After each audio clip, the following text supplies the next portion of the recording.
کون سا مسلمان افضل ہے؟ ظاہر سی بات ہے کہ اس کے بارے میں پیغمبر رحمت صلی اللہ تعالی علیہ وسلم سے زیادہ کون بتا سکتا ہے۔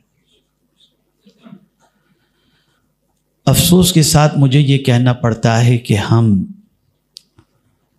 دنیاوی لوگوں کا بنایا ہوا جو کرائٹیریا ہے اور سیریل اور ماڈرنزم کے ذریعے بنایا ہوا جو کرائٹیریا ہے اور ان کے نزدیک جو افضل سمجھا جاتا ہے، اس اعتبار سے افضل اور بہتر بننے کی تو کوشش کرتے ہیں، لیکن پیغمبر رحمت صلی اللہ علیہ وسلم نے جس بنیاد پر افضل بتایا ہے اس کی طرف ہماری توجہ قطعی طور پر نہیں ہے۔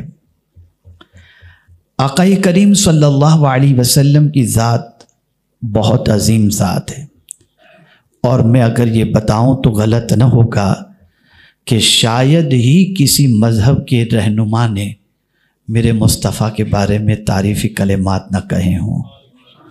واحد ذات مصطفیٰ جان رحمت صلی اللہ علیہ وسلم کی انسانوں میں ایسی ہے کہ ہر مذہب کے ماننے والوں نے آقا کریم صلی اللہ علیہ وسلم کی تعریف کی۔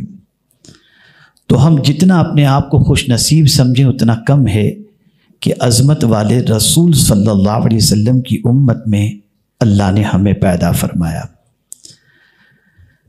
لیکن بڑے افسوس کے ساتھ یہ کہنا پڑتا ہے کہ قرآن جیسی کوئی کتاب نہیں، حضور صلی اللہ علیہ وسلم جیسا کوئی نبی اور انسان نہیں، لیکن قرآن کا ماننے والا اور حضور صلی اللہ علیہ وسلم کا ماننے والا آج جتنا دنیا کے اندر کمزور ہے اتنا کسی قوم کا ماننے والا کمزور نہیں۔ کیا ریزن ہے؟ آپ کو میں صرف ہندوستانی کی بات نہیں کرتا، دنیا کے مختلف ملکوں میں جا کر دیکھیے آپ، ہم کہاں باعزت ہیں، کہاں باوقار ہیں۔ آپ کے سامنے سوشل میڈیا کے ذریعے اس وقت پوری دنیا میں ہونے والی مسلمانوں کی درگت اور سچویشن آپ سے پوشیدہ نہیں۔ کیا کیا حالات ہیں آپ دیکھیں، کس طریقے سے آپ کے ساتھ سلوک کیا جاتا ہے یہ دیکھیں، آپ کے ساتھ کس طریقے سے روابط رکھے جاتے ہیں وہ دیکھیں۔ تو کیا اس میں صرف غیروں کا قصور ہے؟ تو میں آپ سے عرض کروں گا، قرآن کا وعدہ حق ہے، وَلِلَّهِ الْعِزَّةُ وَلِرَسُولِهِ وَلِلْمُؤْمِنِينَ، عزت تو اللہ کے لیے ہے، اس کے رسول کے لیے ہے اور مومنین کے لیے ہے۔ کہیں نہ کہیں سے ہمارے ایمان کے اندر کوئی کمی ہے جس کی وجہ سے ہم عزت کے حقدار نہیں بن پاتے۔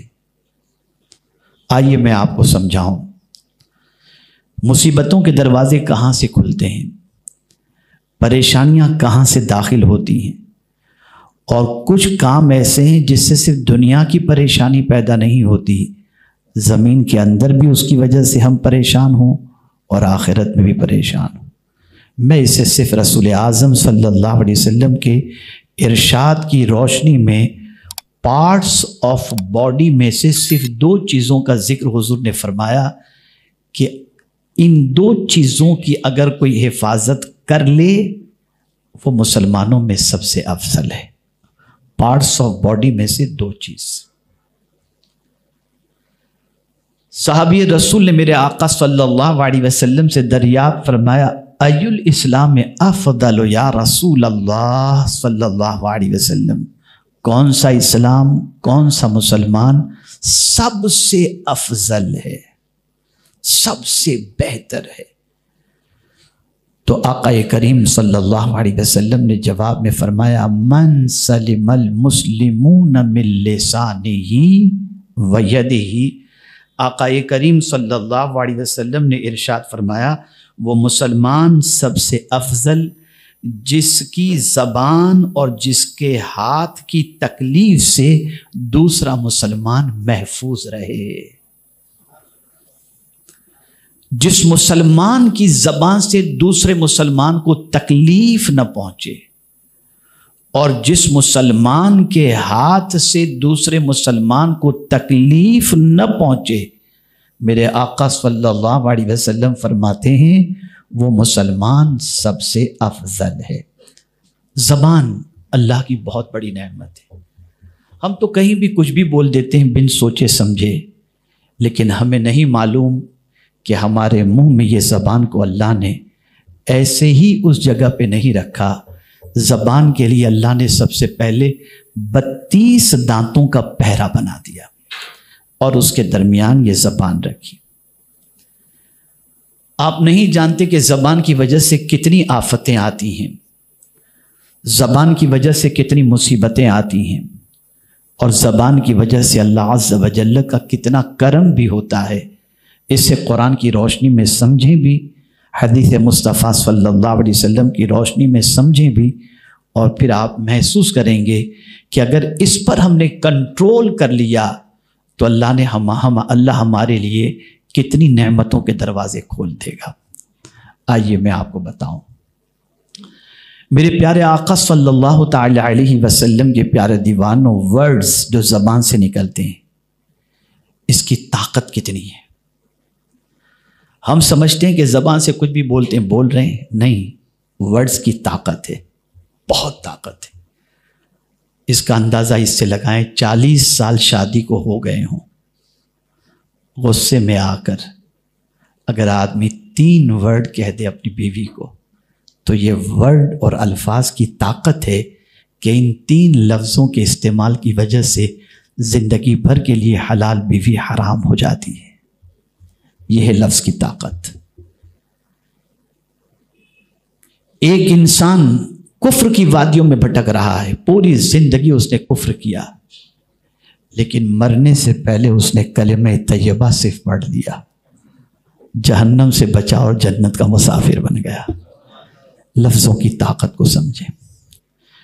میرے پیارے آقا صلی اللہ علیہ وسلم کے پیارے دیوانوں، ایک دور تھا کہ مسلمان کی زبان سے نکلنے والے الفاظ کو سننے کے لیے دنیا کان لگا کر بیٹھتی تھی، اس لیے کہ جانتی تھی کہ مسلمان جو بولتا ہے وہ حکمت بھرے بول بولا کرتا ہے۔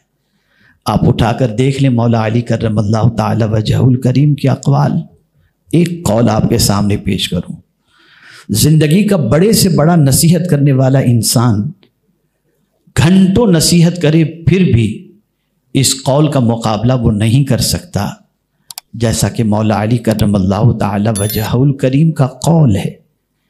کسی نے مولا علی رضی اللہ تعالیٰ عنہ سے پوچھا کہ بروں کی صحبت میں اگر کوئی بیٹھ کر اس جیسی عادتوں کو اپنائے نہیں اور بالکل پورے ارادے کے ساتھ اس کے پاس یوں بیٹھ گیا کہ چلو دوست تھے بیٹھ جاتے ہیں، برا کوئی بات نہیں، کل اللہ ہدایت دے دے گا، تو کیا ایسے برے دوست کی صحبت میں بیٹھنے سے کہ جس کی صحبت کے بعد اس کی اداؤں کو نہیں اپنانا آدمی کو سیلف کانفیڈنس ہے، تو کیا پھر بھی کوئی نقصان ہوگا؟ اب مولا علی کا جواب سنیے، ارشاد فرماتے ہیں کہ برے دوست کی صحبت کوئلے کی طرح ہے۔ کیا اگزامپل دیا؟ کوئلے کی طرح ہے۔ فرماتے ہیں کہ کوئلہ اگر گرم ہو اور اس کو ہاتھ میں لو تو ہاتھ جلا دے گا، اور اگر ٹھنڈا ہے تو جلائے گا نہیں لیکن کالا ضرور کر دے گا۔ تو مولا علی فرماتے ہیں کہ کبھی ایسا ہوتا ہے کہ دوست کی صحبت آپ پر اس کے رنگ میں رنگ تو نہیں دیتی، لیکن آپ کی سوچ کو بدلنے کی صلاحیت اس کے اندر ہوتی ہے، جیسے کوئلہ ہاتھ کو کالا کر دیتا ہے اگر گرم نہیں ہے تو، اسی طریقے سے برے دوست کی صحبت کی بنیاد پر آپ کی سوچ ضرور بری ہو سکتی ہے۔ میرے پیارے آقا صلی اللہ علیہ وسلم کے پیارے دیوانوں، الفاظ کی طاقت بہت ہے، اسی لیے قرآن مقدس میں اللہ عز و جل نے کس سے کیسے بات کی جائے اس کے سلسلے میں آیات کی انبار لگا دی۔ پبلک سے بات کرنی ہے کیسے بات کریں، اللہ سے بات کرنی ہے کیسے بات کریں، حضور سے بات کرنی ہے کیسے بات کریں، مانگنے والے سے بات کرنی ہے کیسے بات کریں، اگر آپ کو پریسیڈنٹ سے بات کرنی ہے تو کیسے بات کریں، یہ ساری چیزوں کی تفصیل قرآن مقدس میں، ماں باپ سے بات کرنی ہے تو کیسے بات کریں، یہ سارا پورا میتھڈ اللہ عز و جل نے اپنی کتاب کے اندر عطا فرمایا ہے۔ لیکن افسوس، 100,000 افسوس کہ ہماری زبان جب کھلتی ہے تبھی آدمی ہم کو پہچان جاتا ہے کہ ہم کس صلاحیت کے مالک ہیں۔ آج مسلمانوں کی زبان کا جائزہ لیجئے تو آپ کو پتہ چلے گا، الیاذ باللہ، اے بے تے، بس یہ سب چلتا رہتا ہے، گالی گلوچ واہیات اور پتہ نہیں کس کس قسم کے الفاظ اور لب و لہجے ہوتے ہیں جو افیکٹو نہیں ہوتے، بلکہ اس طریقے سے خطرناک ہوتے ہیں کہ سامنے والے کے دل کو چھلنی کر دیا جاتا ہے۔ اب قرآن کیا کہتا ہے کیسے بات کی جائے؟ اللہ نے اپنے محبوب صلی اللہ علیہ وسلم سے فرمایا وَقُلْ لِعِبَادِي يَقُولُ الَّتِي هِيَ أَحْسَنُ۔ اللہ عز و جل ارشاد فرماتا ہے کہ میرے محبوب صلی اللہ علیہ وسلم آپ میرے بندوں سے کہہ دیں کہ جب بھی لوگوں سے بات کریں تو اچھی بات کریں۔ میں اس وقت آپ کے سامنے کھڑا ہوں، آپ قاری محمد رضوان خان صاحب کو سننے آئے، مجھے سننے آئے، کیوں؟ اگر ہم گالی دینے والے ہوتے تو سننے آتے آپ؟ نہیں، آپ اس لیے یہاں پر آئے سننے کے لیے کہ کچھ اچھی باتیں ہم سنیں گے۔ یہاں سے یہ مزاج ملا کہ جب کوئی اچھی بات کہنے والا ہوتا ہے تو اللہ اس کے دل میں سننے کی توفیق عطا فرما دیتا ہے۔ ایک زمانہ تھا کہ ہماری زبان سے اچھی باتیں ہی نکلتی تھیں، لیکن جب سے ہماری زبان گندی ہو گئی، نتیجتاً آج ہم دنیا کی سن رہے ہیں اور ہماری سننے والا پوری دنیا میں کوئی نظر نہیں آتا، کوئی نظر نہیں آتا۔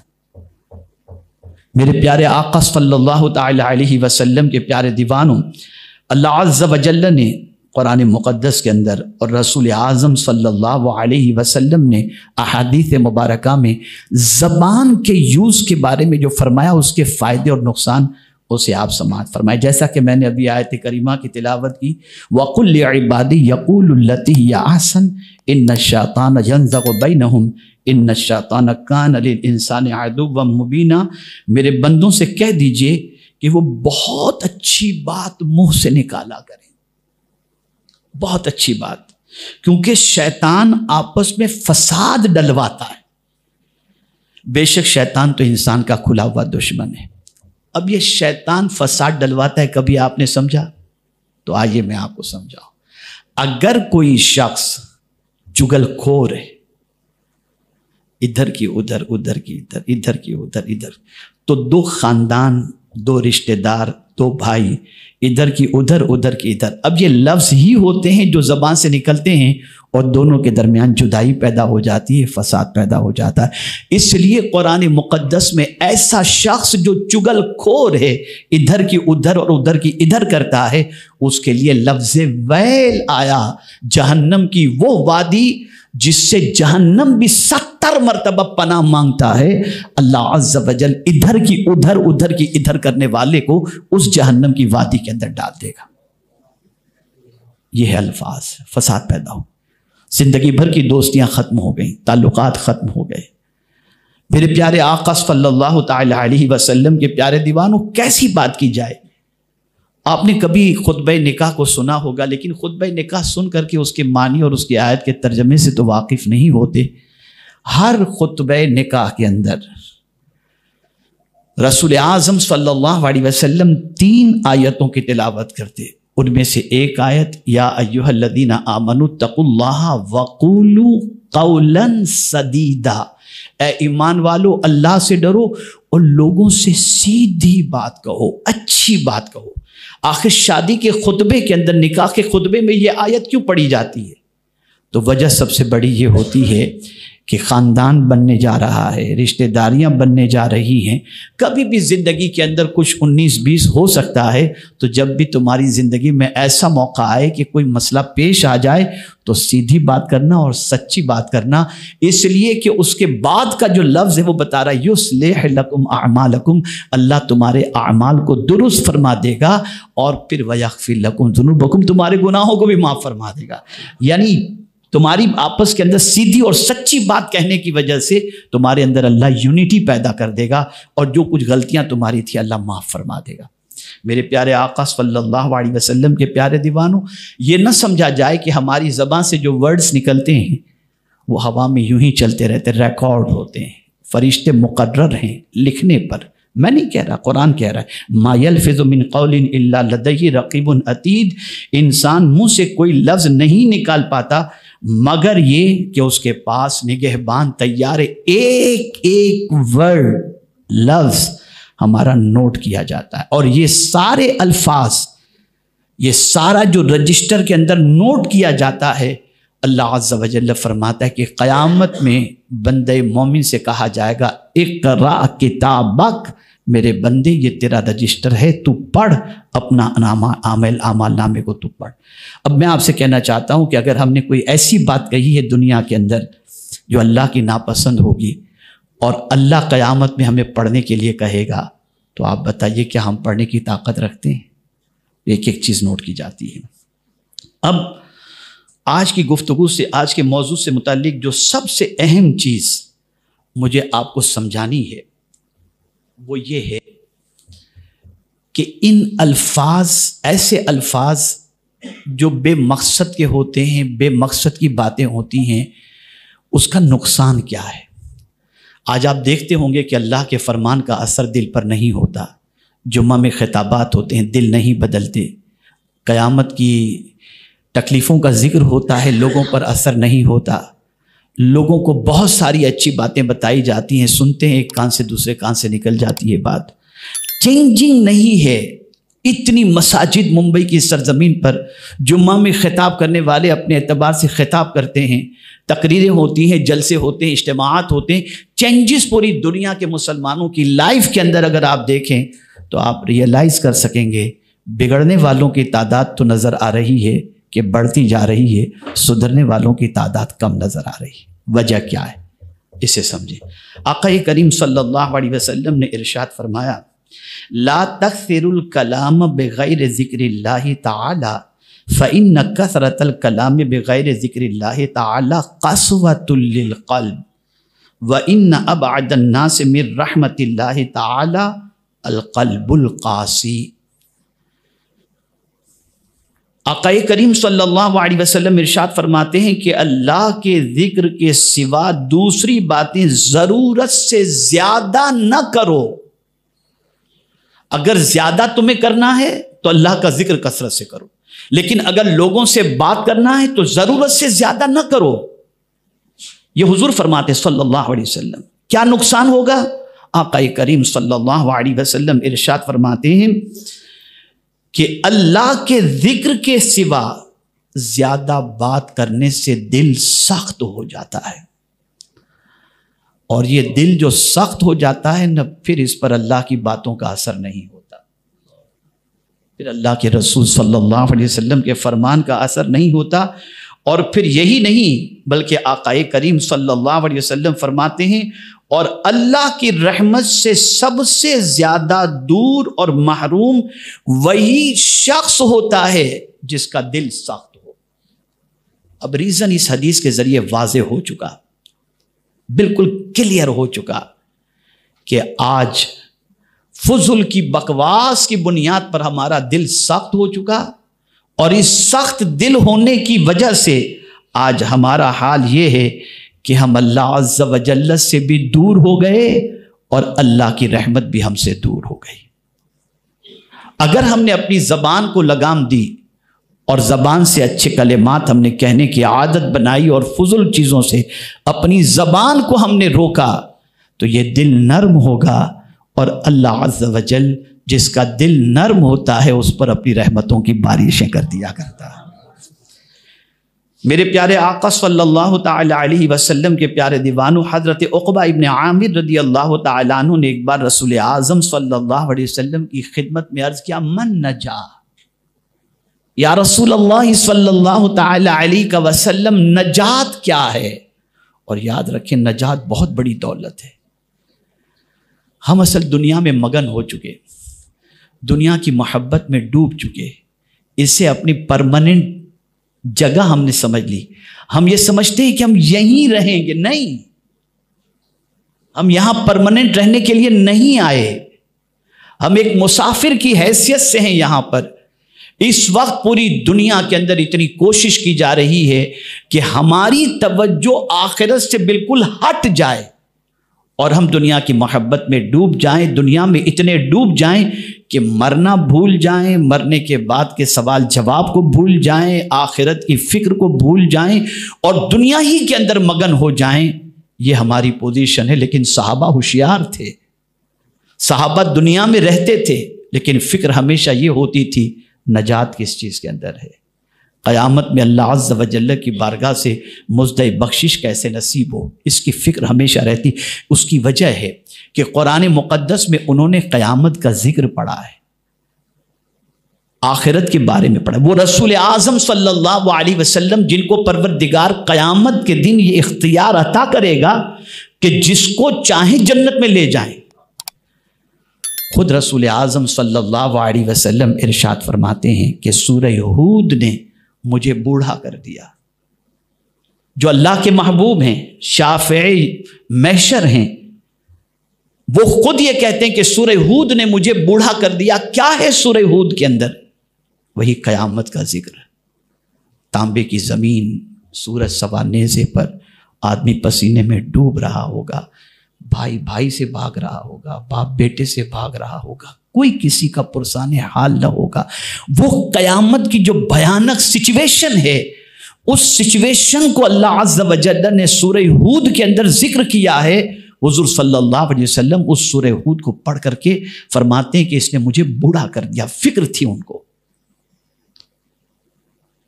اور یہ فکر صحابہ میں انہوں نے منتقل کی، تو صحابہ کو ہمیشہ ایک ہی فکر رہتی، دنیا کی تکلیف تو سمجھے، آخرت میں نجات کا سامان کیا ہے، وہاں کیسے بچ جائیں، وہاں کیسے بخشش مل جائے۔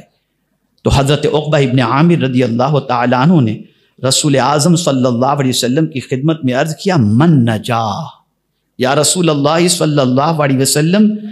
اور یہاں پر صرف دنیا کی نجات یا آخرت کی نجات نہیں، کمپلیٹ دنیا میں بھی اور آخرت میں ہر تکلیف سے نجات کس چیز سے؟ توجہ چاہوں گا، دنیا کی ہر پریشانی سے نجات اور آخرت کی ہر پریشانی سے نجات۔ حضرت عقبہ ابن عامر رضی اللہ تعالیٰ عنہ سرکار سے پوچھتے ہیں کس چیز کے اندر ہے؟ اب یہ حدیث میں آپ کی سماعتوں کے حوالے اگر کروں، رسول اعظم صلی اللہ علیہ وسلم کا وہ ارشاد جو نجات کے حوالے سے میرے آقا صلی اللہ علیہ وسلم نے فرمایا، اور پھر اس پر عمل کرنے کے حوالے سے ہم اپنے اندر کتنا اپنے آپ کو آمادہ کر سکتے ہیں، اگر اس کے بارے میں ہم خود اپنے آپ کا اینالائز کریں تو مجھے لگتا ہے کہ میکزیمم شاید لوگ یہ کہیں گے ہاں مولانا نے کہا تو یار لیکن بہت ڈیفیکلٹ یہ ہو جائے، لیکن صحابہ اس پر عمل کرتے۔ سنیے حضور نے کیا فرمایا۔ آقا کریم صلی اللہ تعالی علیہ وسلم سے جب حضرت عقبہ ابن عامر نے پوچھا کہ سلامتی اور نجات حاصل کرنے کے لیے کیا تدبیر اختیار کی جائے، یہ ترمذی شریف کی حدیث ہے، تو رسول اعظم صلی اللہ علیہ وسلم نے فرمایا، تین چیزوں کا ذکر فرمایا، امسک علیک لسانک ولیسعک بیتک وابکی علی خطیئتک۔ آقا کریم صلی اللہ علیہ ولیسعک بیتک، آقا کریم صلی اللہ علیہ وسلم نے فرمایا تین چیزیں ہیں جو نجات کے لیے کافی ہیں، اور یہ نہیں فرمایا کہ آخرت، دونوں جہاں میں وہ تین چیزیں کیا ہیں؟ پہلی چیز، اپنی زبان کو سنبھال کر رکھو۔ پہلی چیز اپنی زبان کو سنبھال کر رکھو، بے لگام مت چھوڑو، بہت سنبھالو اپنی زبان کو۔ اور دوسری چیز حضور صلی اللہ علیہ وسلم نے ارشاد فرمائی تمہیں تمہارا گھر کافی ہو جائے، یعنی تم ضرورت کے لیے تو باہر نکلو، لیکن جب تمہاری ضرورت ختم ہو جائے تو تمہارا گھر ہی تمہارے لیے کافی ہو، یعنی تم ادھر ادھر اپنے وقت کو ضائع کرنے کی بجائے اپنے گھر کے اندر قرار پکڑو، اپنے گھر کے اندر رہو۔ خدا کی قسم اگر اس چیز کو جب ہم امت مسلمہ میں دیکھتے ہیں اور دوسری قوموں میں دیکھتے ہیں، بہت زیادہ دور جانے کی ضرورت نہیں، بھنڈی بازار سے نکلیے، ڈونگری سے نکلیے، محمد علی روڈ سے نکلیے اور صرف دادر چلے جائیے تو آپ دیکھیں گے ہمارے یہاں گھر میں بیٹھنے والے نظر نہیں آتے، اور غیروں کے یہاں مغرب کے بعد لوگ اپنے اپنے گھروں کے اندر گئے ہوئے نظر آتے ہیں۔ ہمارے 12-13 سال کے بچے پوری رات بائک پر بیٹھ کر گیم کھیلتے ہوتے نظر آتے ہیں، اور نہ جانے کیا کیا کرتے ہیں۔ کہاں سے نجات ملے گی مصیبتوں سے؟ مجھے بتائیے، کہاں سے پریشانیوں سے چھٹکارا ملے گا؟ یہ وہ ذات کہہ رہی ہے جس ذات کو اللہ عز و جل نے ایک مکمل انسان ہی نہیں بنایا، بلکہ فرمایا کہ اگر تم کو زندگی میں کسی کو آئیڈیل بنانا ہی ہے تو میرے محبوب کو آئیڈیل بناؤ، میرے محبوب کو رول ماڈل بناؤ۔ آپ ذرا سوچو، رسول اعظم صلی اللہ علیہ وسلم فرماتے اپنے گھر کو لازم پکڑ لو، یعنی ضرورت کے علاوہ آپ اپنا وقت باہر ضائع نہ کرو، گھر میں اپنا وقت خرچ کرو۔ اور تیسری بات جو فرمائی وہ اتنی اہم ہے کہ اگر مسلمان اس چیز کو اپنے دل و دماغ میں محفوظ کر کے اس کو عملی جامہ پہنائے تو بہت ساری مصیبتوں سے چھٹکارا ہو سکتا ہے۔ اور تیسری بات آقا کریم صلی اللہ علیہ وسلم نے فرمائی وَابْكِ عَلَىٰ خَطِيئَتِكَ، اور اپنے گناہوں پر رویا کرو، اپنے گناہوں پر رویا کرو۔ ہم میں کون ہیں جو گناہوں پر روتے ہیں؟ ہاں، روتے کب ہیں؟ جب کوئی بڑی مصیبت آ گئی تو گناہ یاد آ جاتے ہیں کہ یہ گناہوں کی سزا ہے، اور مصیبت نہیں آتی، گناہ کرتے جا رہے ہیں اور مال آتا جا رہا ہے تو رونا تو کیا، گناہ پر کہے لگاتے نظر آتے ہیں، یار کیا لائف ہے، کیا انجوائے کر رہی ہے، یہ ساری چیزیں ہو رہی ہیں۔ اور رسول اعظم صلی اللہ علیہ وسلم فرماتے اپنے گناہوں پر رویا کرو۔ آپ جانتے ہیں گناہوں پر جو رو کر کے آنسو آنکھ سے نکلتے ہیں اس کی قیمت کیا ہے، اس کا مقام کیا ہے؟ جسم کے جس حصے پر وہ آنسو پہنچیں گے اس حصے کو جہنم کی آگ نہیں جلا سکتی ہے، نہیں جلا سکتی۔ اور چھوٹی سی بات لیکن اس کے اندر جامعیت بہت ہے، بہت ہے، بہت ہے۔ آپ کو میں بتاؤں کہ ایک بچہ اگر جرم کرے اور اس کے بعد ماں باپ کے پاس وہ آئے لیکن ڈھیٹ بن کر ہاں ہو گیا، ماں باپ کو پیار نہیں آئے گا، لیکن اگر وہ روتا ہوا آئے، آنکھوں میں آنسو لے کر آئے اور ماں باپ سے کہے کہ مجھ سے غلطی ہو گئی، تو ماں باپ سب کچھ برداشت کر سکتے ہیں، اولاد کی آنکھوں میں آنسو برداشت نہیں کر سکتے۔ سینے سے لگا کر کہیں گے آئندہ ایسی غلطی مت کرنا۔ جب آنکھ سے نکلے ہوئے آنسو سے ماں پگھل سکتی ہے تو وہ تو رحمان الرحیم ہے۔ جب کوئی روتا ہے تو اس کی رحمت کو پیار آ جاتا ہے، وہ اپنے بندے کو خاموش کراتا ہے، چپ کراتا ہے، پیار سے معافی کا پروانہ اسے عطا کرتا ہے۔ اس سے پہلے کہ قیامت میں اللہ ہمارے گناہوں کا حساب لے، ہم اللہ کی بارگاہ میں رو کر اپنی آنسوؤں کو نکال کر اپنے گناہوں کی معافی کا پروانہ حاصل کریں۔ بہت سارے لوگ ایسے ہوتے ہیں، یار میرا دل بڑا سخت ہے، آنسو نکلتے ہی نہیں ہیں۔ اگر کسی کا دل اتنا سخت ہو گیا کہ آنکھ سے آنسو نہیں نکلتے، اسے اللہ سے ڈرنا چاہیے، اس لیے کہ جمود العین یہ لفظ ہے حدیث کے اندر کہ آنکھوں کا بہنے سے رک جانا، آنکھوں سے آنسو کا نہ نکلنا، یہ سخت دلی کی علامت ہے، اور جس کا دل سخت ہو وہ خوش نصیب نہیں ہوتا، وہ بد نصیب ہوا کرتا ہے، وہ بد نصیب ہوا کرتا ہے۔ میرے پیارے آقا صلی اللہ تعالی علیہ وسلم کے پیارے دیوانوں، اسی کے ساتھ آقا کریم صلی اللہ علیہ وسلم نے ارشاد فرمایا، بلکہ ایک مثل مشہور ہے، اذا تم عقل المرء نقص کلامہ، انسان کی عقل جب پختہ ہو جاتی ہے تو اس کی گفتگو کم ہو جاتی ہے۔ جب کسی کے پاس عقل زیادہ ہو نا تو اس کے الفاظ کم ہوتے ہیں، اور جس کے پاس عقل زیرو ہو بڑبڑ بڑبڑ بڑبڑ چلتا رہتا ہے۔ تو کم بولنا یہ بھی ایک عقل مند کی علامت ہے۔ ہم سوسائٹی کے اندر دیکھ لیں کہ مسلمان کتنی عقل والے ہیں۔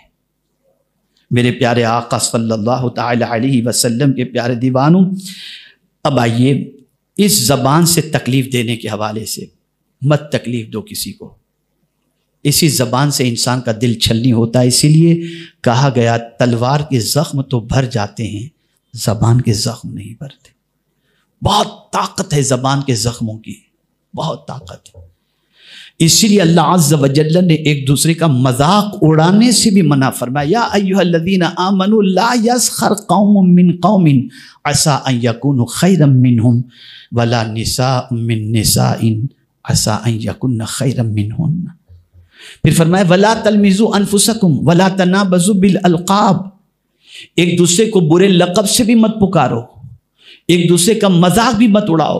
اب آئیے مذاق کے حوالے سے میں آپ کو بتاؤں، بسا اوقات ہم جس کا مذاق اڑاتے ہیں ہمیں نہیں معلوم اللہ کے نزدیک اس کا مقام کیا ہے۔ آئیے بتاؤں، میرا پہلا حج تھا آئی تھنک 1986-87، مجھے یاد نہیں ہے۔ میں اپنی والدہ کے ساتھ اور اہلیہ کے ساتھ حج کے سفر پر تھا، تو ٹور کے اندر اس وقت ذہن سے نام، وہ نابینا حافظ تھے کیا، ایک ہمارے ساتھی تھے حافظ ظاہر شاہ، دادر میں رہتے تھے، نابینا تھے حافظ۔ ان کے والد، ان کی والدہ اور ان کی بہن، وہ تینوں اسی ٹور سے تھی جس ٹور کے اندر ہم لوگ تھے۔ آپ کو معلوم ہے ان کے والد بھولی طبیعت کے تھے، بہت بھولی طبیعت کے۔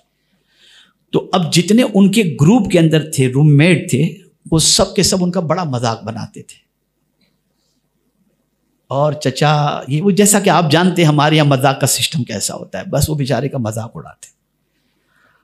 بہرحال چلتا رہا، وقت گزرتا رہا، ہم لوگ مدینہ منورہ پہنچے۔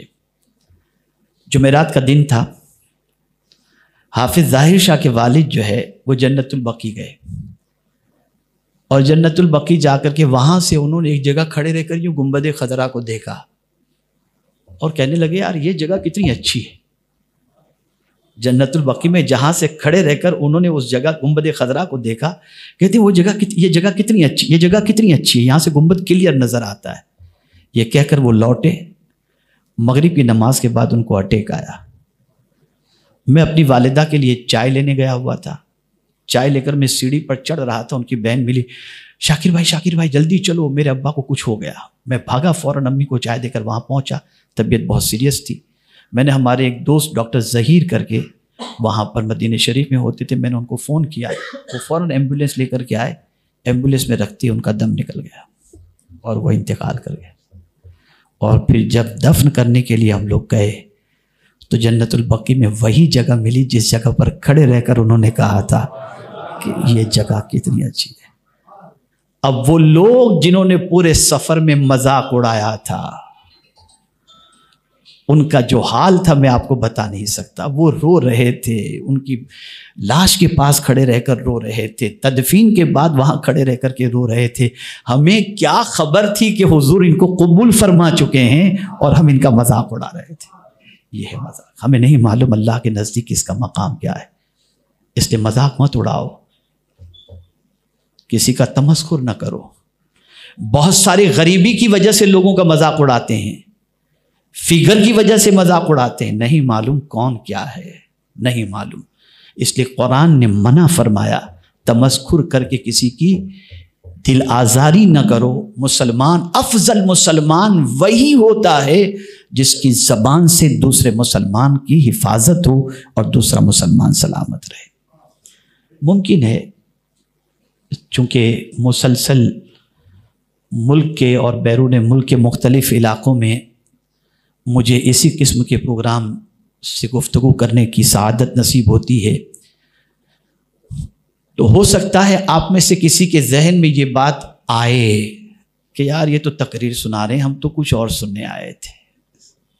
تو میں آپ کو بتا دوں یہی ہم سنانا چاہتے تھے کہ ہم اچھے بننے کی کوشش کریں، اچھے مسلمان بننے کی کوشش کریں. یہ وہ چیزیں میں آپ کو بتا رہا ہوں جو عام طور پر جلدی سے آپ کہیں سن نہیں پائیں گے، اور یہ وہ چیزیں ہیں جن چیزوں کو اس رسول اعظم صلی اللہ علیہ وسلم نے انسانوں کے سامنے پیش کیا، جس رسول کے تیار کردہ صحابہ کا مقابلہ دنیا کی آکسفورڈ یونیورسٹی کے اسٹوڈنٹس بھی نہیں کر سکتے.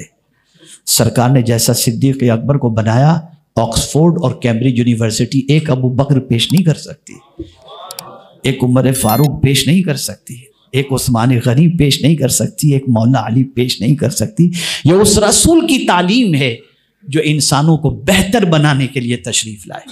لیکن بڑے افسوس کے ساتھ ہمیں سائنٹسٹ اور اسکالرز کی بات تو سمجھ میں آتی ہیں، موٹیویٹر کی بات تو سمجھ میں آتی ہیں، معاذ اللہ حضور کی باتوں کو اپنی لائف میں امپلیمنٹ کرنے کے سلسلے میں ہماری طبیعت آمادہ نہیں ہوتی. اسی کے ساتھ ساتھ آقا کریم صلی اللہ تعالی علیہ وسلم نے ایک اور بات فرمائی، جیسے مذاق سے دل آزاری ہوتی ہے، جھوٹ یہ بھی نہیں ہونا چاہیے. آپ نے اگر کسی سے جھوٹ کہا تو یہ جھوٹ اتنا بڑا گناہ. یاد رکھیں 1000 پرفیوم ہم لگا لیں، بڑا برانڈڈ پرفیوم یوز کر لیں، جہاں سے نکلے وہاں خوشبو بھلے پھیلتی ہو، لیکن یہ بات یاد رکھیں جیسے پرفیوم میں خوشبو ہوتی ہے نا، ویسے گناہ کے اندر بدبو ہوتی ہے. آپ کہیں گے گناہ میں بدبو؟ جی صاحب، آقا کریم صلی اللہ علیہ وسلم نے ارشاد فرمایا جب کوئی شخص جھوٹ بولتا ہے تو اس کے منہ کی بدبو سے فرشتے 40 میل دور چلے جاتے ہیں. مسلمان سب کچھ ہو سکتا ہے، جھوٹا نہیں ہو سکتا، جھوٹا نہیں ہو سکتا. تو جھوٹ سے پرہیز کریں. میرے پیارے آقا صلی اللہ تعالی علیہ وسلم کے پیارے دیوانوں، اسی طریقے سے غیبت، کسی کے پیٹھ پیچھے اس کی برائی کرنا، اس سے بھی پرہیز کریں کہ جب اس بندے کو پتہ چلے گا کہ فلاں میرے پیٹھ پیچھے میری برائی کر رہا تھا تو اس کی دل آزاری ہوگی. اور کسی مسلمان کے دل کو دکھانا یہ کتنا بڑا گناہ ہے، اس کے حوالے سے ایک حدیث میں آپ کی سماعتوں کے حوالے کر لوں. رسول اعظم صلی اللہ علیہ وسلم نے فرمایا من اذى المسلم فقد اذانی ومن اذانی فقد اذى اللہ ومن اذى اللہ کان یدخلہ النار. جس نے کسی مسلمان کو اذیت پہنچائی اس نے مجھے اذیت پہنچائی، اور جس نے مجھے اذیت پہنچائی اس نے اللہ کو اذیت پہنچائی، اور جس نے اللہ کو اذیت پہنچائی اس کا ٹھکانہ جہنم ہے. اس لیے اس سے پرہیز کریں. تو یہ زبان سے متعلق میں نے مختصر بلکہ تھوڑا سا طویل اور تھوڑی سی تفصیلی گفتگو میں نے کر دی. اب دوسری بات، حضور صلی اللہ علیہ وسلم نے کون افضل مسلمان ہے؟ ایک تو یہ فرمایا جس کی زبان سے دوسرا مسلمان محفوظ ہو، اور دوسری بات حضور صلی اللہ علیہ وسلم نے فرمائی جس کے ہاتھ سے دوسرا مسلمان محفوظ ہو. ہاتھ سے. میں نے آج فجر کے بعد جو ہے تھوڑا سا اس پر غور کیا کہ دونوں کا ذکر آیا ہے نا. سرکار صلی اللہ علیہ وسلم نے زبان اور زبان کے فوراً بعد ہاتھ کا ذکر کیا. تو میں نے تھوڑا سا سوچنے کی کوشش کی کہ دونوں کا ذکر ایک ساتھ میں قرآن میں بھی کہیں ہے. تو فوراً مجھے یہ آیت یاد آ گئی، یوم تشہد علیہم السنتہم وایدیہم وارجلہم بما کانوا یعملون. قیامت کے دن زبان بھی گواہی دے گی، ہاتھ بھی گواہی دے گا، اور پیر بھی گواہی دے گا اس سے جو کچھ بھی تم کرو گے.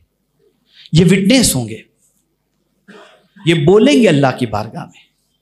اس کی جب میں نے اس کا شان نزول پڑھا تو ہوا یوں کہ قیامت کے دن ایسا ہوگا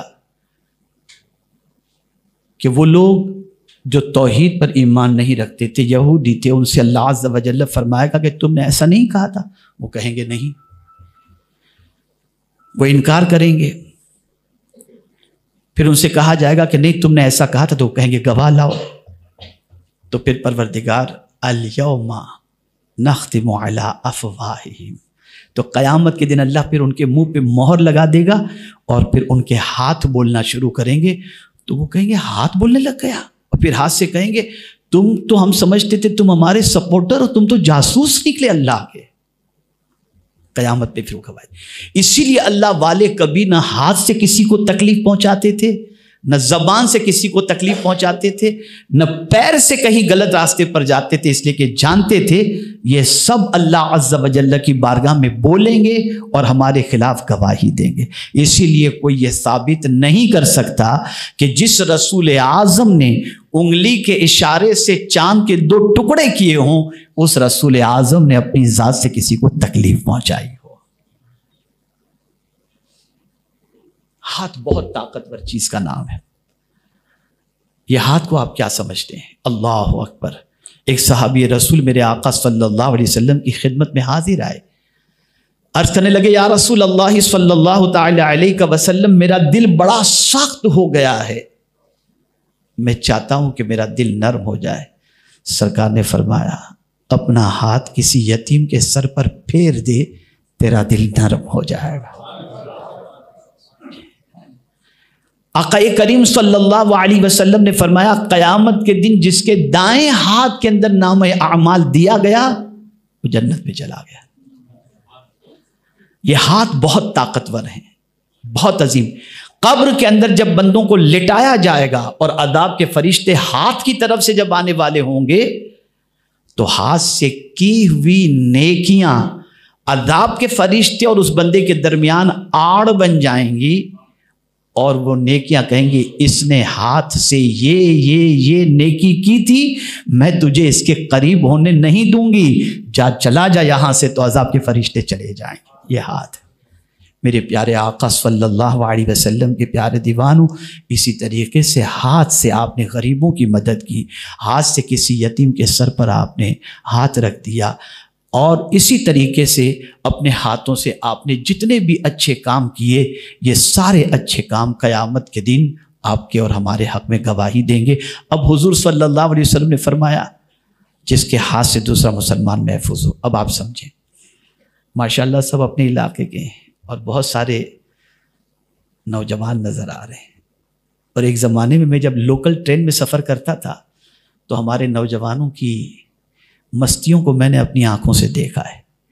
ٹرین کے دروازے پہ کھڑے ہوتے اور پلیٹ فارم پر کوئی بیچارہ کھڑا ہوتا اور ٹرین اسٹارٹ لیتی تو یوں مارتے ہوئے نکل جاتے تھے.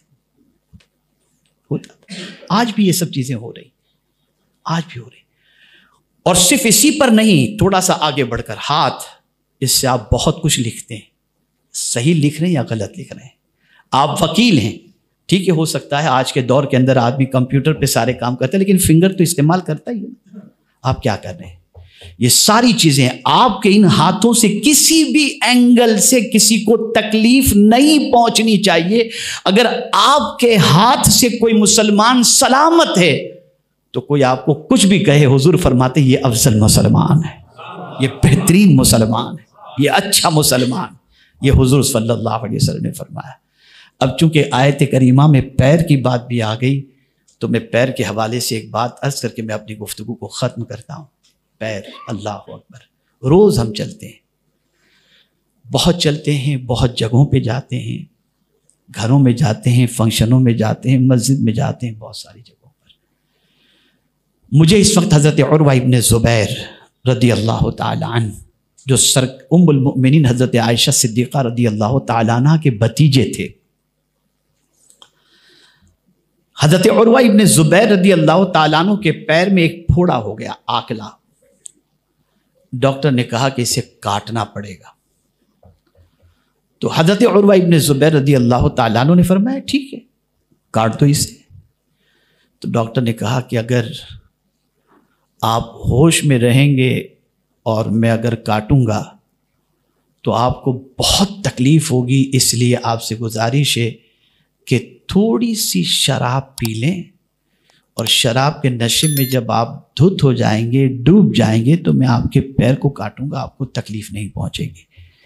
تو حضرت عروہ ابن زبیر رضی اللہ تعالیٰ عنہ نے فرمایا سنو, جس چیز کو اللہ اور اس کے رسول نے حرام فرما دیا میں اسے ہاتھ نہیں لگا سکتا. تو ڈاکٹر نے کہا کہ آپ کو پھر میں ایسی ٹیبلٹ دیتا ہوں، ایسی گولی دیتا ہوں جسے آپ کھا لیں گے تو بے ہوش ہو جائیں گے، اور پھر میں آپ کے پیر کو کاٹوں گا تو تکلیف نہیں ہوگی۔ جواب میں فرماتے ہیں نہیں، میں چاہتا ہوں میں ہوش میں رہوں، تم میرے پیر کو کاٹو، تکلیف ہوگی، صبر کروں گا تاکہ اللہ اجر زیادہ عطا فرمائے۔ طبیب جانتا تھا کہ یہ ولایت کے اونچے مقام پر فائز ہیں، بڑے عظیم بزرگ ہیں، تابعی ہیں۔ خیر، حضرت عروہ ابن زبیر کا پیر کاٹ دیا گیا، اور پیر کاٹ کر کنارے پہ رکھ دیا گیا، اور زخم کے اوپر جب مرہم رکھا گیا تو آپ کی چیخ نکل گئی، اور پھر آنکھ سے آنسو نکلے۔ طبیب نے کہا پہلے ہی میں نے کہا تھا کہ آپ کو بہت تکلیف ہوگی، آپ نے مانا نہیں، اب رونے سے کیا فائدہ۔ جواب سنیے اور زندگی پر یاد رکھیے۔ حضرت عروہ ابن زبیر رضی اللہ تعالیٰ عنہ نے فرمایا میں تکلیف کی وجہ سے نہیں رو رہا ہوں، میں شکر کی وجہ سے رو رہا ہوں۔ طبیب نے کہا کس بات پر شکر؟ کٹا ہوا پیر ہاتھوں میں لیتے ہیں، اٹھا کر کہتے ہیں قیامت کے دن میرا یہ پیر گواہی دے گا کہ اس پر چل کر میں کبھی گناہوں کے دروازے پہ نہیں گیا ہوں۔ میں اس بات پر اللہ کا شکر ادا کرتا ہوں کہ میں ان پیروں پر چل کر کبھی برائیوں کی طرف نہیں گیا۔ ہم سے ہمارے پیر کے بارے میں، ہمارا پیر، ہمارے ہاتھ، ہماری زبان اللہ کی بارگاہ میں قیامت میں وٹنس ہوگی، گواہی دے گی۔ اور آخر میں یہ کہہ دوں جتنے بھی اس وقت پرابلمز ہیں اللہ کے رسول صلی اللہ علیہ وسلم کے فرمان کی روشنی میں دیکھا جائے تو یہ ہمارے زبان، ہاتھ اور پیر سے کیے گئے گناہوں کی وجہ سے ہمیں یہ ساری تکلیفیں آ رہی ہیں۔ آقا کریم صلی اللہ تعالی علیہ وسلم نے اسی لیے فرمایا زبان کی حفاظت کرو، اسی لیے ہاتھوں کا خیال رکھنے کا حکم دیا گیا، پیروں کا خیال رکھنے کا حکم دیا گیا۔ جانتا ہوں ٹف ضرور ہے، لیکن اس کے لیے نہیں جو اچھا انسان بننا چاہتا ہو۔ اگر ہمارے دل میں ارادہ ہے کہ بہترین مسلمان ہم بن جائیں تو جو کچھ باتیں اللہ اور اس کے رسول کی بتائی گئیں اس کو عملی جامہ پہنائیں، پھر آپ دیکھیں گے کوئی کچھ بھی کہے لیکن اللہ کے نزدیک بھی آپ بہتر ہوں گے اور حضور کے نزدیک بھی آپ بہتر ہوں گے انشاءاللہ۔ اللہ تعالیٰ سب سے پہلے مجھے عمل کی توفیق عطا فرمائے، اور ساتھ میں آپ سب کو